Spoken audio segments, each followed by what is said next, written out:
I got bored and drew a little sketch of Oogie Boogie from The Nightmare Before Christmas.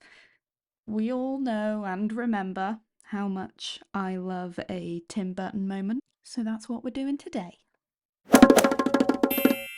It's the first time I've ever done anything like this. I start with some wire to make the skeleton, I suppose, which was difficult. I'm not used to using wire, really. And then some foil to pad it out.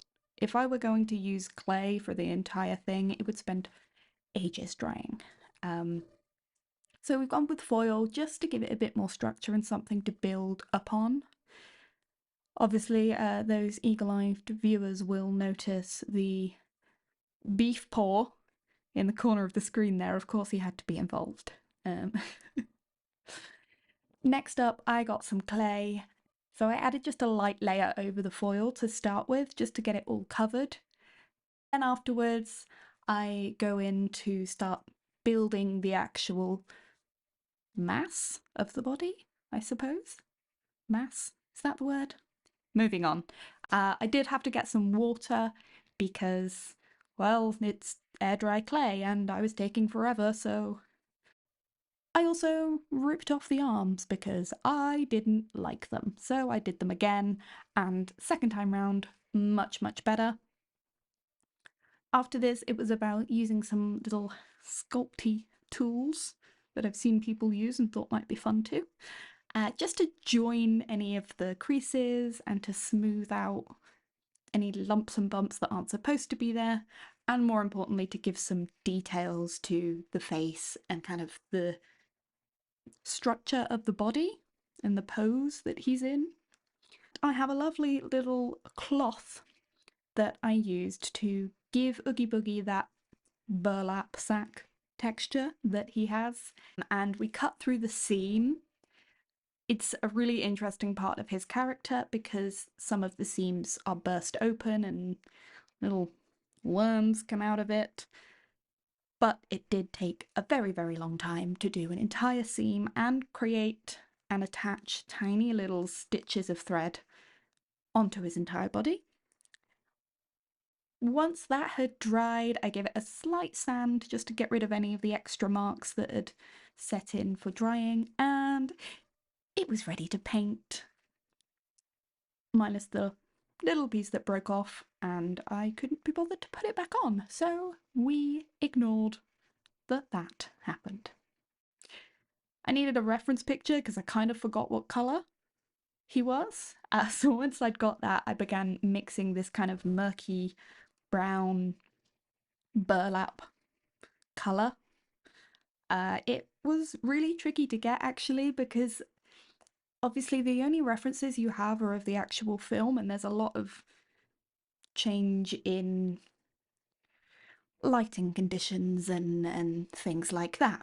So once I'd painted it, I decided that I really didn't like it. So to fix it, why not cover it in green? Because there's that wonderful little UV moment in his song, and I hated that too. So on we went with a lighter colour, and after a couple of coats, it was much better and I much preferred it. We got back my trusty little cloth, mixed up a slightly lighter colour, and then used it to dab and create highlights. After that, cloth again with a darker colour to create some depth and shadows, and it turned out looking like the wonderfully gross little burlap sack of a demon thing that it is. Next up, I mixed a really dark brown but in a quite a watery colour to give it a kind of glaze-y type feel, just to fill in the seams and fill in those eyes and the mouth because they are empty voids, I suppose.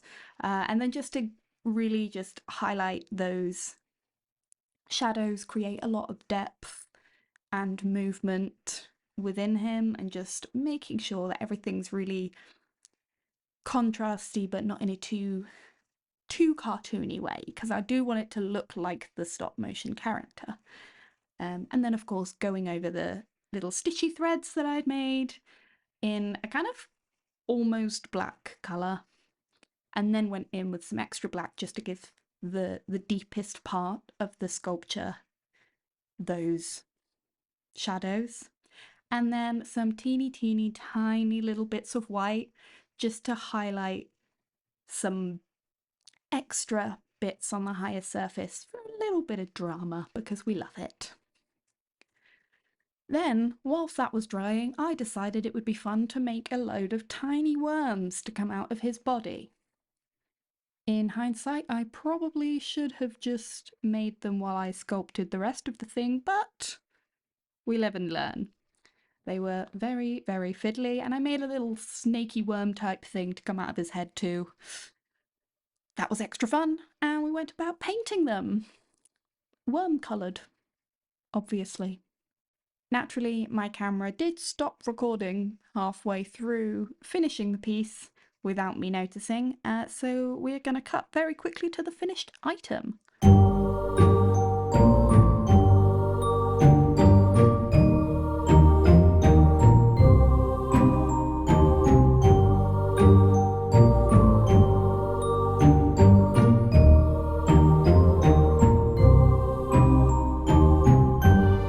Subscribe!